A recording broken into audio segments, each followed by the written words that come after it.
Hello. Hello, everyone. How are you doing today? Welcome. Thanks for joining us. So this is a panel talk called Options After School, Further Education, Higher Education and Apprenticeships. So that's the sort of areas we're going to be covering. There's a lot to talk about.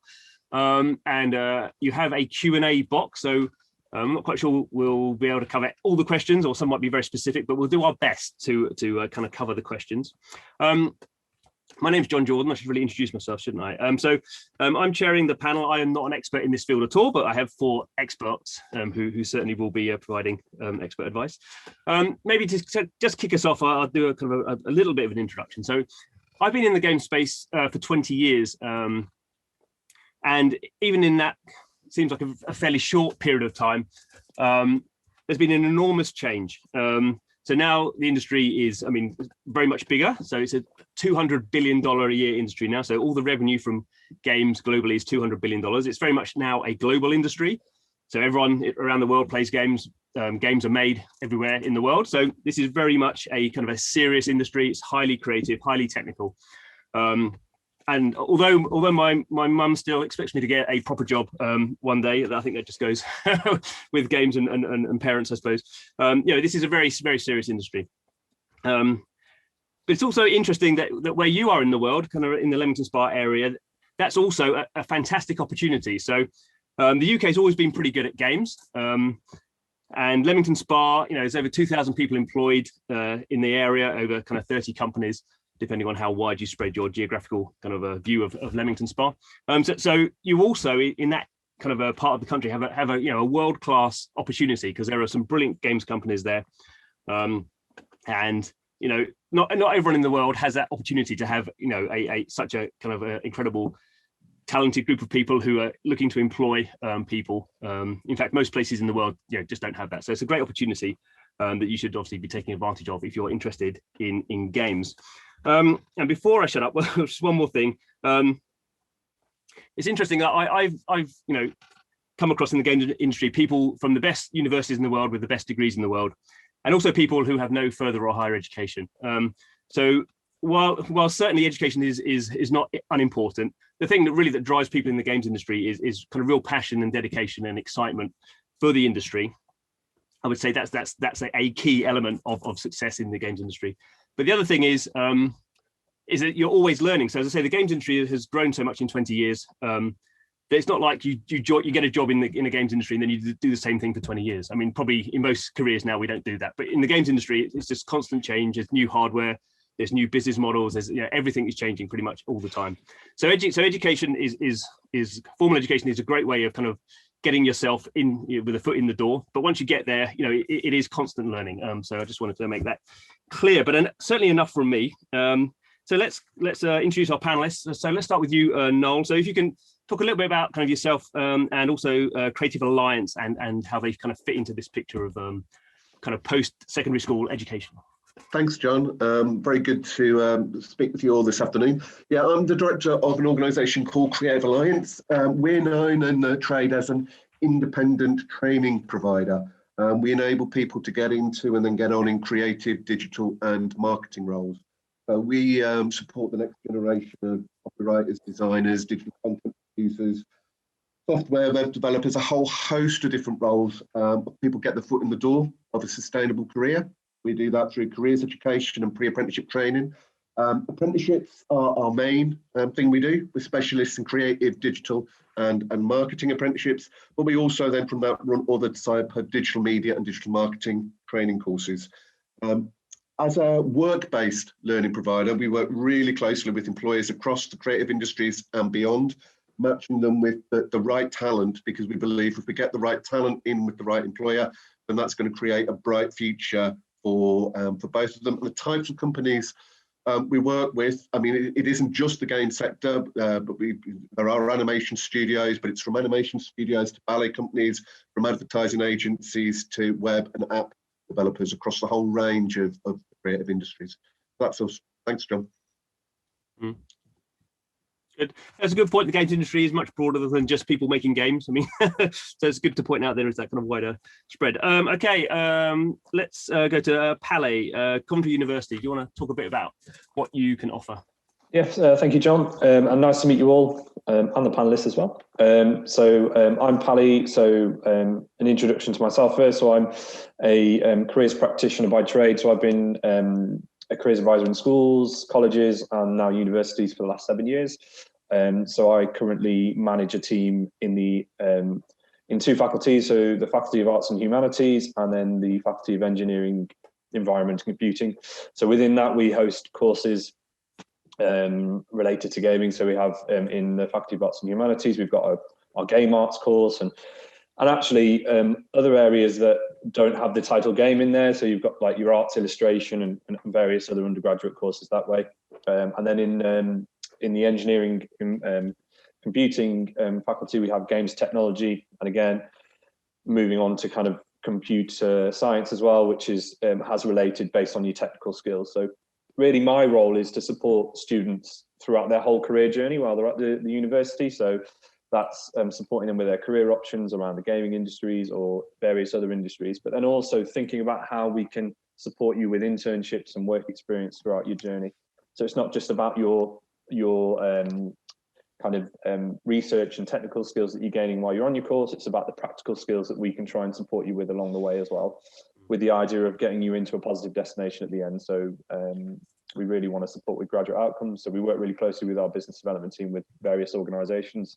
So we currently work with a few organisations. So we've got Black Cat Gaming and Playground Games that we've worked with this year that we've had communications with. So I won't keep you too long, but that's short and sweet version of the university anyway. Good, thank you. We can certainly go into more detail as the panel goes on.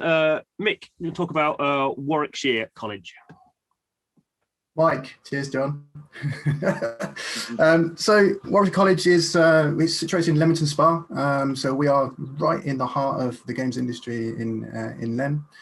So it means that we often have studios coming in to give talks, or we go over to the studios to give talks. We offer a whole breadth of courses, but the three that are the mainly we want to talk about today are the games related ones, and we offer those from level 3 through to level 6. Warwickshire College has recently, I think I'm allowed to say this, just become the 3rd college in the country that's allowed to write their own games or write their own degree courses. So we're now going to be rewriting our foundation degree /BA into a full BA.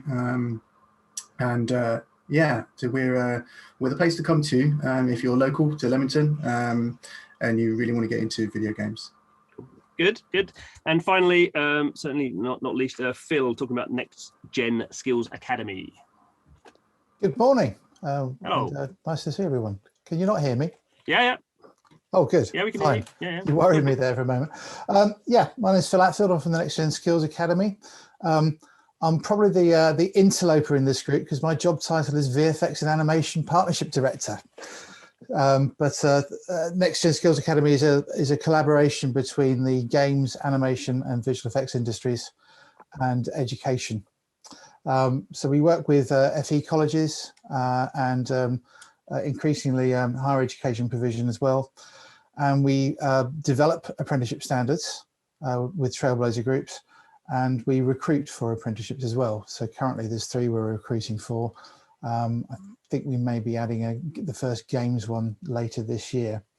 And our primary activity is bringing bringing industry into the classroom. So we currently work with 3 colleges across the Midlands, from Southern City College, Birmingham, over to Loughborough and Gateway Leicester, with more on the cards for 2022. Lovely. Good. It's kind of interesting from all of your kind of introductory statements that you are stressing that industry is very involved in the sort of courses you offer. And I think again that's something that the games industry is really keen at actually reaching out, because they're always looking for new talent. They're always kind of generally everyone. I don't know any games companies at the moment that aren't hiring. They're always looking for good talent. So again, this is just another opportunity that people who are interested in the industry have, because companies are really kind of reaching out.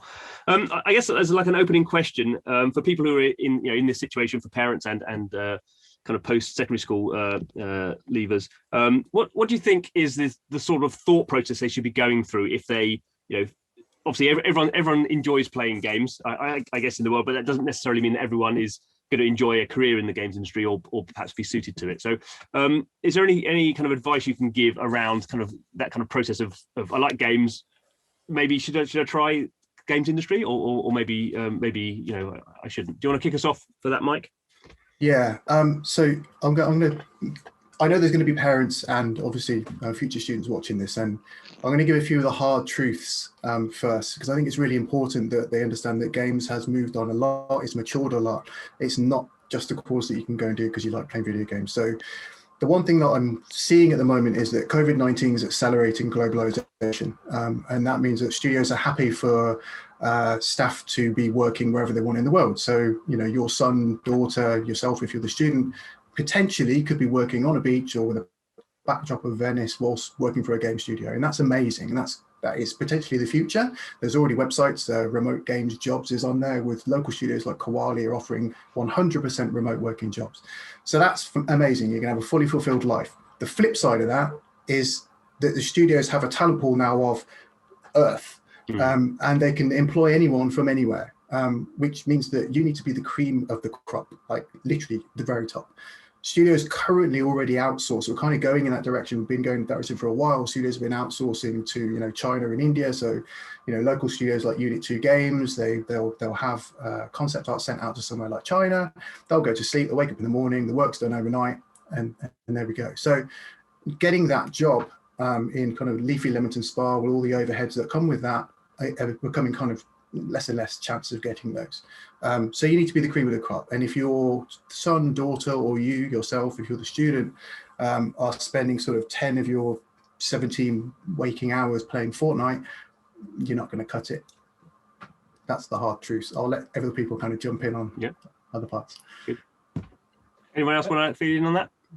Yeah, Phil? Yeah, what I'd like to say is, if you want to find out whether you might be suited for the games industry or any industry, the idea of failing fast is a good one. So check out what's available locally as a games jam. So that's a very quick way of testing whatever skills you've got, developing them, seeing if you like the process. So I would recommend that. And the other thing is, I would look for any virtual work experience. There's been you're picking up on Mike's point about the last year bringing a lot of change along the line. We're now seeing more virtual work experience coming on stream. And I know we've got some coming up on the Start platform, which is devised by employers. And the basic idea is about pitching a game idea. So the emphasis is not show us a lovely piece of art, but give us the basis for what would be something that would sell. So it's a business. It's not somewhere to just go and have fun and play. It's somewhere to make a living. I think there is still that misconception that if you work in the games industry, you spend all day playing games. And for the majority of people, that's not the case. And for the people who do have to play games all day, it's not the fun experience. They're doing it in a very kind of systematic way. Normally, they're playing a competitor's games to see, what they're doing, and then maybe we should bring those features to our games. Pally, do you want to jump in here? Yeah. So from a careers angle, kind of the first thing you need to do is do a bit of self-reflection on the type of role. So you've got to think technical over non-technical, for example. There are so many different roles. I think, like you've just touched on, John, that there's this preconception of what you can do in the game industry, whereas actually there's hundreds of opportunities, hundreds of different roles, and you've really got to look at where your skills match and kind of what interests you are. So the first thing I would do is utilize various websites. So for example, you could look at the prospects.ac.uk website and have a look at some job profiles, have a look at dig a bit deeper in terms of the actual role specifically. So what does a game tester do? What does non-technical roles involve? And really get an understanding of those and where you fit in. And then the next steps you need to look at is where industry values. So every organization, every industry has different values, have different visions. So where do your visions and where do your values fit into those organizations? Because quite a lot of the time, if that's the case, then already, if your values match their values, your vision matches their vision, you're already getting there in terms of being able to fit into those type of organizations. So there's lots of self-reflection I would do before even kind of considering a career in the gaming industry, definitely. No. Yeah, just really reinforcing the messages that Mike, Phil, and Pally have said. Mike's absolutely right. It is the best of the best, and you need to work out quite quickly. You might be the best in a very small pool, but people are recruiting from a very large ocean. And Phil is absolutely right in terms of get that honest self-reflection quite early on, and work out whether you have got what it takes to put it in the dream role that you're looking for.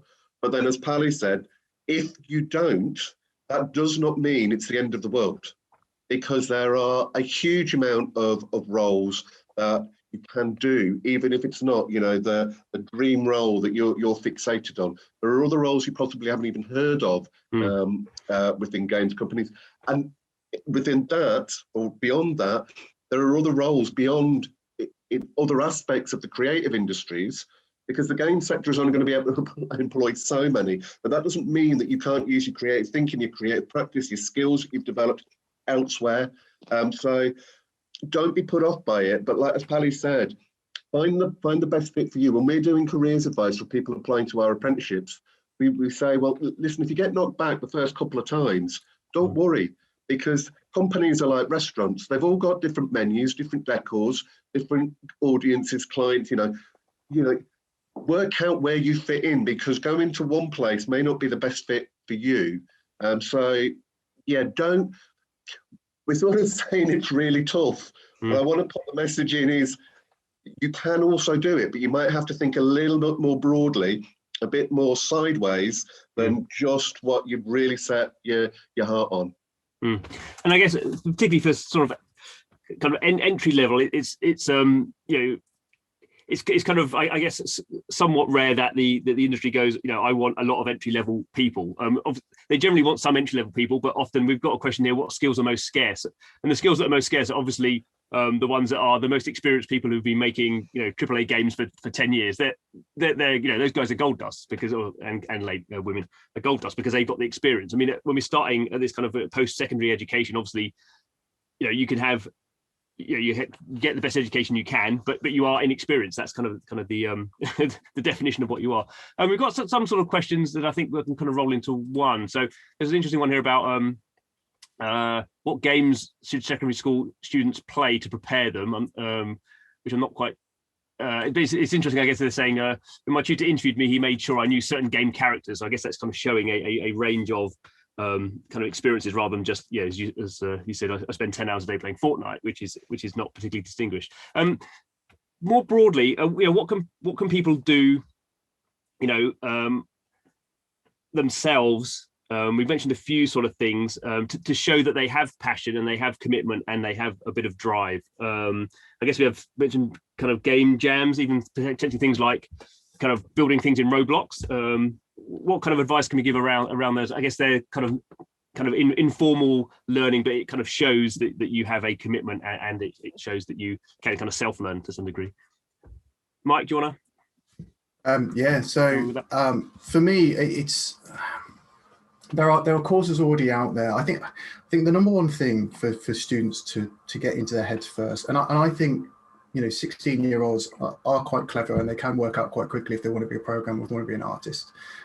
If they can't work that out, then spend this summer 2 hours or 2 weeks or so on Udemy or Code Academy. Do a small course, and you'll learn very quickly if you have a logical mind and if you can do the programming side. And if you can, then fine, go and do computer science and physics, and that's the side of things that you should be going for. If it's not for you and you want to do the artist side of things, then that's the place where you should focus. And I think with our course, we're primarily art based, and and we've in the past we've attempted to cover everything, and realised that what you end up doing there is you will have colleges and universities, and I work for AQA as an awarding body, so I visited lots of different colleges and universities as an external examiner, and I see that some courses is way too broad, and the problem that you have with those courses is that you'll have staff shortages in terms of skill set. So you'll have a course that says it can cover everything from art fundamentals to maths and game programming and everything in between. But they're not capable of teaching all of those things because they don't have the staff resources to do so. Some of the bigger universities like Staffordshire University, they can, because their talent pool, their staff pool is huge. So you need to pick extremely carefully when you're choosing a college course or even a university course, and make sure that everything that's in that curriculum can be covered, and that they have a track record. So if I shout about my own course, for the last 3 years, we've had students who've been picked out before finishing the course to go and headhunted, if you like, to go work in the local industry, because we're teaching them the right content and we're focusing on just the art side. So they're doing traditional art, live drawing, all the competition perspective, all of those kind of things, running all the way through. And it means that when it comes to sort of the portfolio or the application side, if you're coming to join my course, for example, knowing about games, so that person was asking about, which game should we be playing? You should be playing all of them. If you're going to do a film course, just knowing one genre of film isn't going to help you. If you're doing a cookery course, just knowing how to make beans on toast isn't going to help you. You need to know a whole breadth, don't you? So play every single game, play mobile games, play VR games if you can get hands on them. And what it means is that for us, when we want artists on our course, because that's primarily where we're going. So someone who's played loads of video games and knows a lot about games is great, but someone who's done art fundamentals, or who understands color theory and has only used a pen and paper or paintbrush, that's fine, because we can teach them the tools. They already have that understanding, that sort of visual library, if you like. They've seen the world, they understand what things look like and how they should appear. So we're just kind of taking the pen and paper off them and handing them a PC and saying, right, here's how you use this software to do all of that amazing stuff on that. Mm-hmm.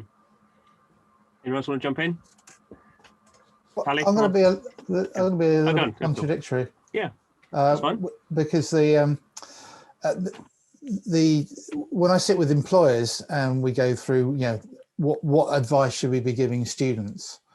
And we have a large steering group, which includes people like Ubisoft and Playground Games in the area around Leamington Spa. We get the feedback of that students should be trying the things that they find difficult as well. So you can have a passion and an interest in games, and your entry point, it might be coding or it might be art. But if it's if your entry point is an aptitude and a liking for coding, that doesn't mean you shouldn't practice some art skills as well, because you need to develop that aesthetic. And conversely, for those people who are who are art focused, who are creative in that way, exposing yourself to something which might feel difficult, but Mike's suggestion of doing it as 2 weeks in a summer course, that's a pretty comfy way to do it. Yeah, try it out, achieve something on it. You'll only grow in that way. And if you develop that sort of what we refer to as T-shaped people, so you've got a specialism, but you understand what the people on either side of you can do, and you can talk some of what their needs are for their jobs, that's going to do you in good stead for the future. And I guess we should point out that I guess generally we kind of fall into the way of talking, and we talk about kind of coders and art, but that's a very small proportion of what the broader games industry is. Obviously, there's lots of people kind of in between that who are kind of specialists in certain fields, but equally there's like management and business and HR and all the things that every company has. You have those in the games industry as well. So it's not just. I mean, I wouldn't have got anywhere. I can't draw and I can't code. So so there's this broad thing, and I can't remember who brought it up, but there is this thing. It's traditionally always been, games testing has always been a sort of an entry point, because games testing is people who love playing games. They finally get to understand that they're playing games that maybe not the most exciting games to play. They're broken, so they're trying to find the bugs in the game. That's the point of games testing. You have to go through a sort of formalized process of when you find a bug, you have to log it, and you have to do it in a way that the can be fixed, and that's always been games testing. I think has always been, and probably still is, a good entry point, because it makes you realise the games industry isn't, when it is playing games all day, that's not actually fun. That is the job. It's not playing Fortnite all day. It's playing a game that isn't finished yet and is broken, and you maybe don't enjoy it. But that's gives you a sense of the job. We've got a question. I don't know if anyone has an expert on sound production. Anyone got anything on sound production? If not, we'll move on. But as it's a specific question that's been asked. Anyone got anything? The only thing I'll say about sound production is, so Radiant Worlds, who unfortunately not around anymore, but they were a big team. They were working on a huge online game, and they had one person in the studio who was working on sound. So it's super specialist. And I think if you're interested in doing sound production, don't do a games course, do a sound course, and they'll pick you up from there. Good advice. Another one, we're doing specific ones. Do colleges offer remote learning opportunities, specifically level 3 qualifications? Anyone got anything to say on remote learning? It's happening now. Yeah. Because of COVID, it's happening now. Otherwise, we don't offer remote learning at level 3. I don't know if any of the other guys can drop in there. Anyone else? What we're noticing with obviously all our apprenticeships at level 3, level 4 have been doing remote learning for the past year, and will continue to do so. It's just shifted, and they are working from home. The challenge for that is that we've noticed is that it requires a certain level of maturity and self-discipline to be able to organise your working day. Particularly if you're coming from, what we call centre-based learning, where often, your day is structured for you because there are certain sessions or classes that you've got to go to into a work-based learning environment where you're responsible for really organising your day. So that's one of the things that we are picking up and building into the early stages of the training programmes, just to help people develop those self-organisational skills. Yeah, that's good. And I think that whole level 3 remote learning, I think that might be driven in the future by the adult education budget, as that becomes something which is it needs to be flexible. So and like Mike says, it's happening right now. I'm not sure it's going to carry on at the same pitch for come next September, but I think we're going to start seeing more of it. But for anyone who's looking for to start a remote course at level 3 next autumn, think it's unlikely. Okay, good. These good questions. If you have any more, please drop them in. I guess kind of the first question, which actually Noel has kind of answered in text, but maybe we should just kind of do it by voice as well. So there are actually a lot of great online kind of resources in general. There are some online courses that obviously last year have become more important. I mean, are they? I guess all of you, have your own specific kind of organisations that you'll kind of work with, and obviously you think those are, providing very good levels of education. Would you ever see an online course as being able to provide a similar level of what you guys are doing, or are they more like they're a good thing to do as well? For me, it's the good thing to do as well. Yeah. We'll often curate when we're putting together a training plan with an employer and an apprentice. There might be very specific knowledge and skills pertinent to that job role in that company that an online course or courses may well be ideally matched for. I don't necessarily think it's an either or. With this, you look at what's out there. There's no point reinventing the wheel if somebody else has put a free course out there. Let's make use of it. All I'd say, if you're doing that by yourself, sort of self-directed learning, it's a really good thing to do. Employers love people who've taken their own initiative to update their knowledge and skills. Just do a little bit of research in checking that the course you're going to do actually is well regarded by employers. You don't want to waste your time doing something that there's a lot of people who put a lot of stuff out there from excellent to a bit of a waste of time. Yeah. Anyone else want to give? Pally, not heard from you for a bit. What's your view on that sort of stuff? Yeah, I agree. So as part of our Coventry University group, we have CU Online, so we offer lots of different online courses alongside it. We try and work on the blended learning approach quite often as well. So and the whole point is to be accessible to as many people as possible. So from a widening participation point of view, we want to be as accessible as possible. So, but also touching on what Noel said, completely agree. We've got to make sure that if you are looking at those type of courses, that you've just got to make sure they're credible. Think about the output. What's the reason for doing it? What gain are you going to get? Are employers interested? What skills am I going to gain? And that kind of thing. So I think as long as you do your research, I think that, and you think it's the right option for you and your whatever your current situation is, then go for it.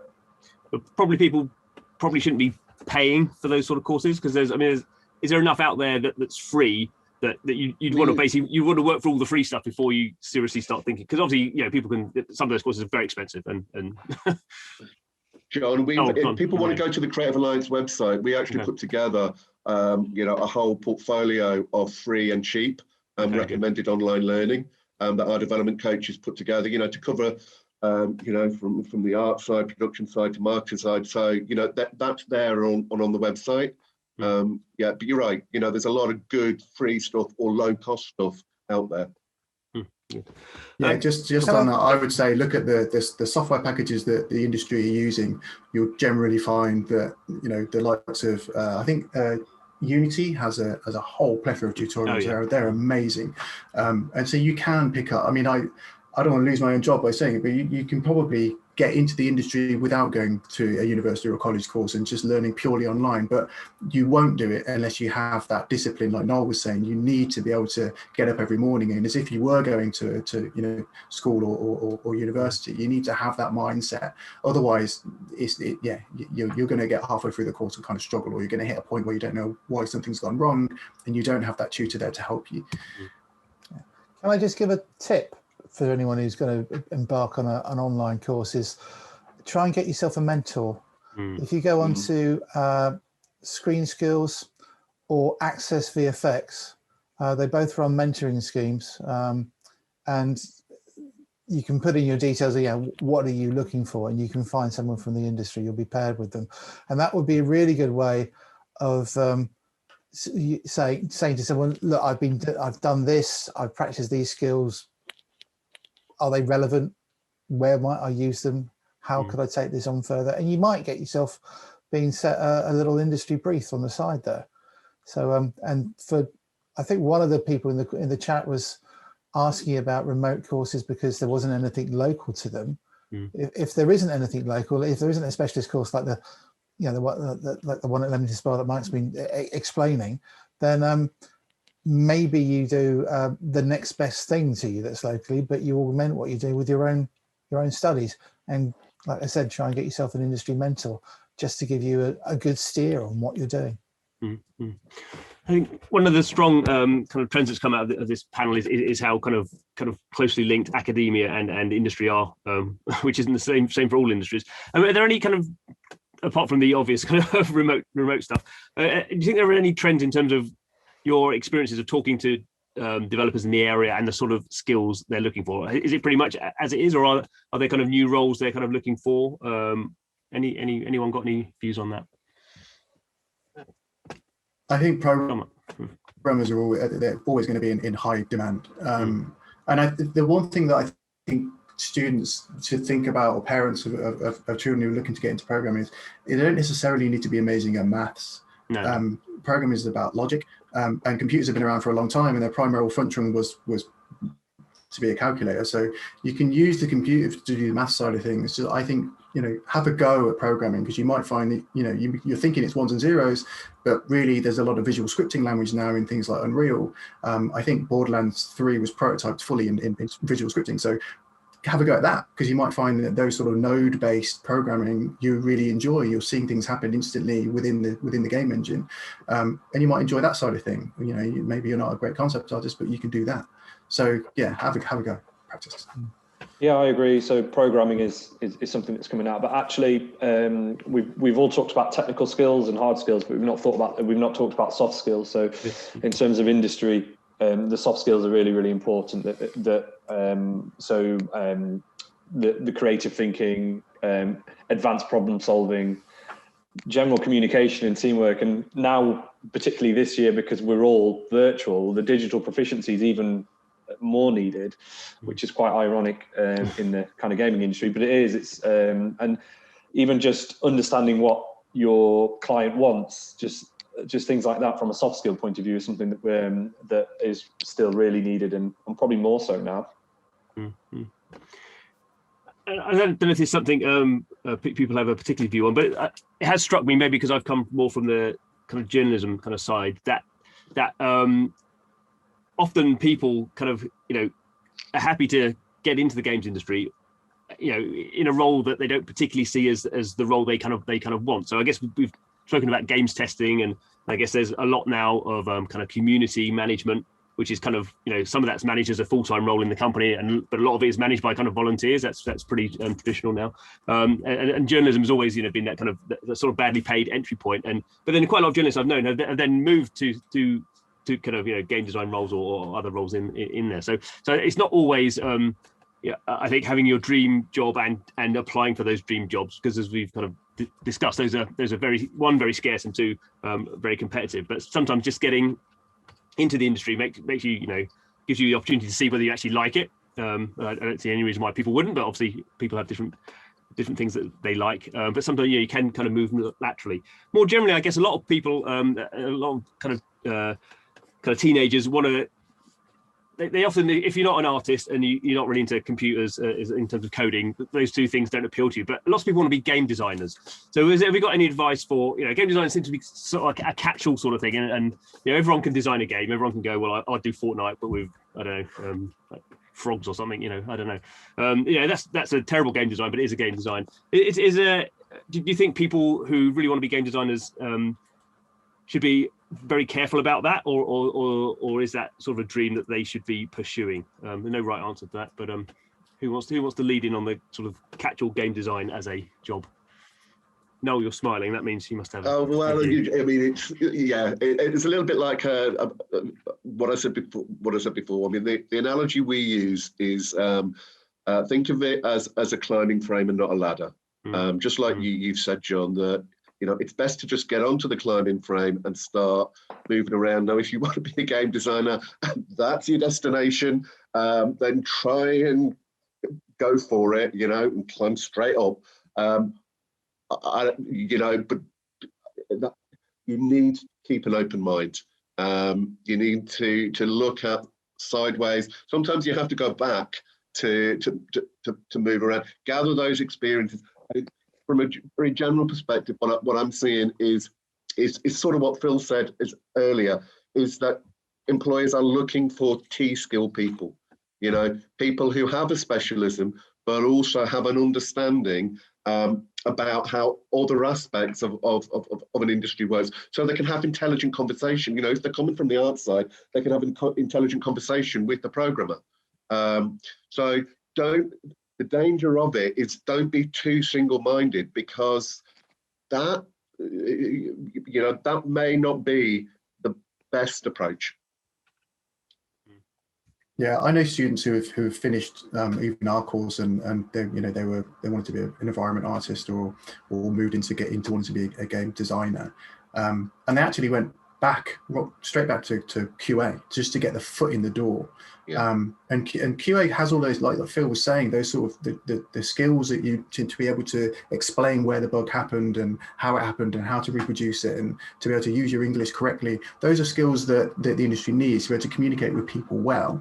And then when your foot's in the door and you're in that studio, I think it was Codemasters for this particular person I'm thinking of, he then had access to all the internal emails about the jobs that were going around. And that meant that he could apply for those jobs. And then he used all the skills that he'd learned on the course with sort of 3D modeling and level design, all those sort of things, to then become a game designer. And he's now a senior game designer at some other studio. So don't be afraid to kind of go back and then go forward again. All those skills that you've learned, they're always going to be there. Yeah, absolutely agree. So majority start with QA or kind of the testing side, don't they, before they move in. It's about getting your foot through the door. You've always got to know that your first job's never going to be your last job. So you've got to go with always think of your next two steps. So that's the advice I always give. So what am I going to do in this role? What skills am I going to gain? Where can I go from there? And that's the way you've always got to look. we live in an era where we don't stay in jobs for longer than 1 to 3 years now. So transferable skills and kind of moving around is the most important thing. So always look at what's out there is the advice I would give. Good. Okay, so we've got a few minutes left. If you do have any questions, please put them in the box, and we will try to get them. I guess I'll move as we come to the end, and I can maybe offend people. I won't try and offend you, obviously, but move to a more kind of devil's advocate sort of scenario. So the games industry has grown massively over 20 years. I think the first games course started 20 years ago. We now have games courses in pretty much everything. We have games courses in esports. There's even a games course in games journalism. Do we? I guess there's a process where people might decide this is kind of what course I want to do and kind of get on that course. But I guess I wouldn't say the majority of people on those games courses won't get a job in games, but I imagine there are more people on specific games related courses than there are opportunities. So how do we sort of kind of deal with that and kind of give people advice that getting on the course doesn't guarantee you a job, and there are clearly other industries than games, as fun as games industry is. How would you kind of advise people, Phil? You got any thoughts about that? Well, I think that the main thing is that the transferable skills. Yeah. When I first came to NextGen, one of the joys for me was actually thinking for the first time about the skills that were required for another industry. My background is in visual effects for God knows how many years. But thinking about what was required for games, logical thinking, leading to coding, problem solving, art, collaboration across a team, communication, teamwork, marketing. It goes on and on and on and on. What a brilliant vehicle to deliver broad-based knowledge, which is useful for people in many careers. And in the creative economy, half the jobs in the creative economy aren't in creative companies; they're in non-creative settings. So what the skills that you'll learn on a good quality games course will always stand you in good stead, I think, for other places to go. As long as you don't go in there thinking you're only going to play games, which is what I think that was pretty much the very first thing that was said here. Can I jump in? Is that? Yeah, go for it. Yep. So I would say that the student who comes and wants to do starts at 9 o'clock, finishes the day at 4 o'clock, goes home and doesn't do any more, isn't the one that's going to get the job. The one who kind of goes home and continues to work on stuff, comes in, goes, Mike, look at what I've done. And I'm like, wow, I don't even know how you've done that. Show me how you did that. That's the kid who's going to get the job. And then on top of that, I think the access to the industry has never been easier. Things like communities on LinkedIn or on Polycount, all those sort of forums, show your work, and it might be rubbish. Fine, it doesn't matter. Like, you might get horrible criticism back from some people, but most people are going to give you some decent, positive criticism and critique of your work and tell you how you can make it better, or point you to a tutorial that's going to make it better. And just follow that rabbit hole, because once you get sort of in that state of flow where you love doing what you're doing, then you've made it, and then you're going to have a great life. So find that and pursue it, basically. Go for it. Can I pitch in? Yeah, absolutely. Sorry, Noel. No, you go, Kelly, yeah. Thank you. So I would say make use of everyone that you can so if you're deciding to do a course, just speak to careers advisors, speak to industries, come to events like these, just anything you can do just to learn. And it's not just about the course you're learning. You've just got to be really proactive and look at all the opportunities out there. And you shouldn't just narrow your remit into one area. So if the gaming industry is a real interest, have that as your plan A. But what's your backups? What happens if the gaming industry doesn't work out? What can my skills do in other industries? And if you do decide to go into another industry, it doesn't mean that you can't go into the gaming industry after that. So you've just got to be really flexible and take the opportunities that come. I just wanted to say, if you can't get onto Mike's course at Warwickshire, then actually, if you're looking at all the courses, do your research. How engaged are employers in those courses? Because there are a number of courses. I mean, where employers maybe haven't been as actively involved in the co-design of the curriculum, in helping out with the delivery. And the danger is that the curriculum is not as current as it should be. So yeah, I absolutely agree with everything Mike, Pally and Phil have said around that. And for me, because I suppose it really is that interface between learning and employers, and work-based learning is what my passion is check out employer engagement in whatever course you're thinking of doing. Very good advice. Excellent. You all covered different bases, so I think we that was a good ending question. Didn't think it was going to be the ending question, but our time is up. So thank you very much to the panelists for all your great advice. I hope that was useful for people. I guess if people, we can all be messaged, can't we, through the messaging system here. So if there's specific kind of questions people you want to follow up with, I'm sure there will be too happy to talk to you. But just to say thanks very much for listening. Hope it was useful. It looks like we've been recorded, so I guess we're going to end up on YouTube at some point as well. Infamy forever. But thanks very much. I've really enjoyed it. So thanks, guys.